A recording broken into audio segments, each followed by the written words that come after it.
Sejumlah nama yang sering jadi langganan skuad di babak kualifikasi Piala Dunia 2026 kini tidak dipanggil.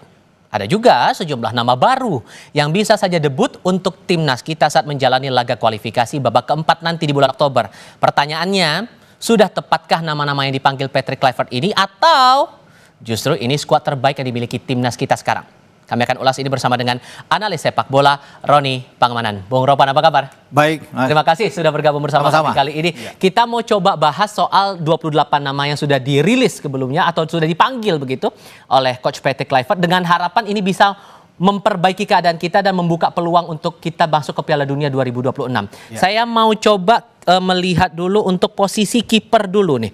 Kalau kita lihat datanya dari 28 nama yang dipanggil itu 3 diantaranya ada Marten, pas kemudian ada Audero dan juga Hernando. Kalau Anda melihat secara profil 3 nama ini sejauh mana performa mereka dari analisis Anda sepanjang laga sebelum-sebelumnya, terutama di uji coba? Iya, kalau melihat dari performa kan Martin Paes itu mengalami masalah ya, kebugaran dia, cedera dia bersama dengan FC Dallas sehingga dia melewatkan 6 laga sebelumnya dan baru sekarang bisa dipastikan bahwa dia bisa bermain ya, sehingga itu yang membuat Emil Audero itu naik posisinya dan sekarang kalau bisa dikatakan Emil kiper terbaik bersama dengan Cremonese. Kita tahu bersama di Serie A ada di 5 besar dan dia tampil luar biasa, sempat mengalahkan Milan pula dan wajar kalau dia bisa mendapat tempat utama. Dan dari sisi bermain, jam bermain tentunya ini yang diinginkan oleh Patrick Kluivert terhadap semua pemain, bukan saja untuk kiper.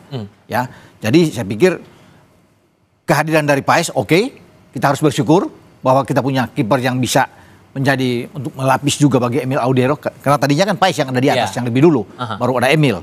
Tapi sekarang dalam kondisi yang belum 100% saya pikir bagi Paes kita sepakat untuk bisa mengatakan bahwa Emil Audero yang akan menjadi penjaga gawang nomor 1. Dan rasa Anda dia yang nama pasti bakal dimatangkan menurut saya ya, dan itu pasti diakui juga oleh tim kepelatihan yang dipimpin oleh Patrick Kluivert.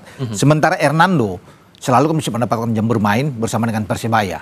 Ya, sayang memang dia itu berada di bawah bayang-bayang 2 kiper yang terbaik kita, ada Martin Paes dan Emil Audero, sehingga belum ada kesempatan. Tadinya saya berharap bahwa Hernando itu akan bermain melawan Taiwan di FIFA Matchday pertama, karena itu kesempatan bagi dia di hadapan para juga penggemar di Surabaya kan, karena dia main di Persibaya, tapi akhirnya Emil yang dimainkan ya, bahkan untuk bisa memainkan di babak kedua pun tidak, tapi tidak mengapa, itu kan urusan bagi pelatih.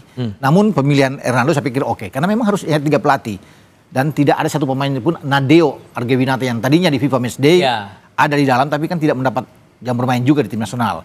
Jadi ya itu pilihannya memang cuma 3 karena hanya ada 2 pertandingan. Jadi cukup dengan 3 kiper ini sudah oke. Tidak perlu untuk membawa 4 kiper. Gitu. Jadi saya pikir ya 3-3 ini sudah pas lah pemilihan dari. Tapi yang fixnya Anda yakinnya Emil Audero? Emil Audero. Itu saya yakin ya bahwa dia kan ketika melihat juga bermain lawan Taiwan dan juga melawan Lebanon kan dia terus yang dimainkan. Bahkan tidak ditarik juga keluar. Kalau saya pelatih misalnya Kluivert untuk bisa memberikan jam bermain kepada yang lain, bisa aja Nadeo masuk, bisa juga Nando bisa masuk kan, paling tidak di babak kedua, tapi itu tidak dilakukan. Ya, tapi Emil yang harus dimainkan, baik melawan Taiwan dan juga dengan Lebanon. Jadi saya pikir untuk menghadapi putaran keempat nantinya dengan Arab dan Irak, Emil yang akan bermain. Oke, itu analisis yang sejauh ini ditangkap ya kalau membaca dari profil sebelum-sebelumnya. Sekarang kita coba lihat untuk tembok pertahanan Garuda sekarang. Nah, Patrick Kluivert ini sampai memanggil sekitar 11 pemain juga begitu. Kalau kemudian, kita coba pemain belakang dulu kalau begitu. Kalau pemain belakang ini, Anda melihat dari daftar namanya, kita coba lihat di sini ada nama Rizky Ridho, kemudian ada Justin Hubner, J.I. Jazz, kemudian ada Ahmad juga di sini yang masuk dalam list panggilan begitu. Kalau kita coba lihat nama berikutnya, untuk posisi berikutnya ada Verdong, kemudian Kevin, Dijk, Sandy Walsh, kemudian ada Yance juga masuk dalam daftar panggil. Kansnya gimana untuk masing-masing dan kira-kira formulasinya kalau belajar dari pertandingan sebelum-sebelumnya akan ke arah mana? Termasuk untuk nama berikutnya kita coba lihat dulu. Ada James di situ, Patinama dan juga Eliano. Gimana? Ya, 11 pemain ini kan sudah termasuk itu ada back tengah, center back, kemudian ada yang bermain di full back. Ya, jadi semua 11. Tapi kalau di back tengah itu memang tanpa Mes Hilgers kan, yang tidak dipanggil karena lagi sibuk ya, dia mengurusi dengan klub ya, mendapatkan klub. Tanpa Mes Hilgers pun saya pikir 4 pemain itu pas untuk bisa dimainkan ya, tinggal tergantung selera apa yang harus dilakukan oleh Patrick Kluivert. Pasti Jai Isyas yang akan dimainkan lebih awal karena dia sebagai kapten. Tinggal pendampingnya itu tinggal dipilih. Apakah Ridho, Hapner atau Ahmad. Bahkan saya pikir ada Kevin Dix yang bisa bermain ke tengah seperti lawan Lebanon. Bermain dengan flat 4 back sejajar. Itu yang dimainkan adalah Ises dan Kevin Dix. Nah, Yance itu bermain di kanan. Yang tadinya itu adalah posisi dari Kevin Dix. Ya, bisa juga ada Sandy Walsh kan, bisa bermain di kanan. Ada Eliano Reinders yang bisa bermain di kanan. Tapi kalau kita mengacu pada pertandingan terakhir di FIFA Matchday melawan Lebanon itu kan formasinya kan ada 4 di belakang itu, Jai, kemudian ada Kevin Dix, ada Yance dan Dean James. Sementara Verdong didorong ke tengah untuk mendampingi Joe Pelupessy. Tom masuk di babak kedua. Tapi kalau melawan Arab, saya pikir dengan pemanggilan pemain yang sudah dilakukan ini, itu Verdong tidak akan bermain di gelandang. Dia akan bermain di posisi sebenarnya dia, yaitu di bek kiri. Dia akan bermain di situ, kemudian Jai bersama dengan mungkin saja Kevin Dix akan bermain. Walaupun Rido itu punya kesempatan untuk bisa tampil. Rido pemain yang bagus, ya, sangat konsisten bermain. Tapi kan semua pemilihan itu tergantung dari pelatih. Kalau dengan mengacu pada Lebanon, yang bermain di tengah itu adalah Dix dan Jai Ises. Yance ada di kanan. Dan Yance bermain 2 kali starting 11. Baik melawan Taiwan dan juga melawan Lebanon. Ya, jadi itu luar biasa. Hanya ada 2 pemain yang dipertahankan dari pertandingan Taiwan ke Lebanon, yaitu Emil Audero dan Yance. Selebihnya kan dirotasi oleh Patrick Kluivert. Jadi kalau bisa dipastikan, kalau tadi kita sudah bicara dengan Emil, maka di bek kanan itu ada Yance. Kalau kita melihat bermain dengan Lebanon. Tapi kan bisa saja berubah. Misalnya Kevin Dix kembali ke kanan. Rido yang bermain di tengah bersama dengan Jai Ises. Kalau bermain dengan 4 back kita bicara. Verdong ada di kiri. Lain halnya kalau bermain dengan 3 back. Bisa akan kembali ke formasi awal. Rido, Jai Ises dan Yasin Hapner. Itu yang akan ada di sana. Kemudian Kevin Dix ada di kanan dan Verdong ada di kiri. Itu yang kita akan lihat karena berubah menjadi 3-4-3 lagi.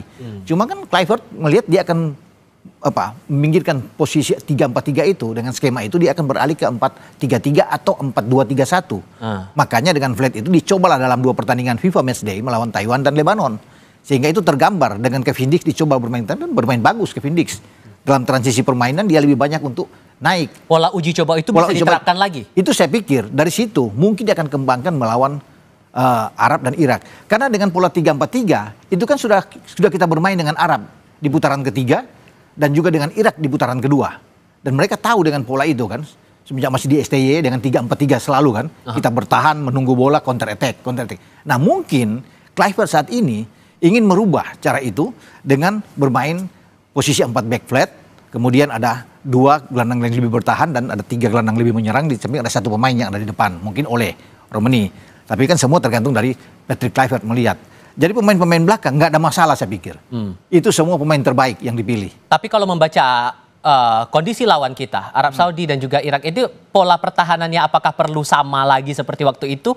Atau kira-kira perlu reformasi ulang nggak kira-kira untuk penempatan posisinya dan untuk memperkuat pertahanan kita nanti? Pertahanan kita saya pikir tidak akan berubah seperti apa yang saya katakan tadi. Tergantung dari Patrick Kluivert kan. Dia akan bermain dengan pola skema seperti apa. Apakah kembali dengan 3 back yang saya sudah bilang tadi atau bermain dengan flat. Kalau flat saya bisa memilih seperti lawan Lebanon. Itu mungkin kemungkinan besar. Walaupun tadi saya bilang kan Rido masih bisa bermain untuk menggantikan Dix. Kalau Rido tampil bersama dengan Jai bisa saja Yance akan cadangan, Dix akan kembali ke kanan. Itu yang terjadi dengan Verdong ada di kiri. Ya. Tapi kalau memang dia ikut seperti lawan Lebanon, berarti Dix dan Jai Ises bermain di center back, Yance di kanan dan kemudian kemarin ada Dean James ya. Tapi sekarang tidak akan ada Verdong di situ. Oke. Sekarang kita coba lihat di lini tengah sekarang, di bagian gelandang. Dan rasanya tidak ada yang berubah juga ketimbang uji coba September kemarin. Bagaimana Anda mencermati itu? Iya, kalau melihat kan dari nama-nama yang dipilih memang sama sekali nggak ada. Apa yang dipanggil di saat FIFA Matchday kemarin itu yang ada. Tidak ada nama baru ya yang tampil. Kecuali ya kita tahu bersama ada Mauro Siesta dan Miliano terakhir kan dengan Adrian yang tampil. Tapi sekarang kita bicara dengan gelandang. Gelandang ada Kambuaya, ada Haye, ada Klok, ada Nathan dan Pelupessy. Walaupun Ivar Jenner sebenarnya saya suka pemain ini untuk ada, tapi karena kebugaran, faktor kebugaran, cedera dia ya kambuh lagi, jadi dia nggak ada. Tapi dengan nama-nama ini, oke, berarti di tengah kalau bermain dengan 4-2-3-1, ya itu pengembangan dari 4-3-3, maka di tengah itu tetap ada Joe Pelupessy yang lebih bertahan, ya di depan Jai Ises dan juga Kevin Dix kalau dimainkan. Kemudian ada Tom Haye yang bisa bermain di sana. Kemarin Tom Haye tidak dimainkan karena faktor kebugaran kan di FIFA Matchday.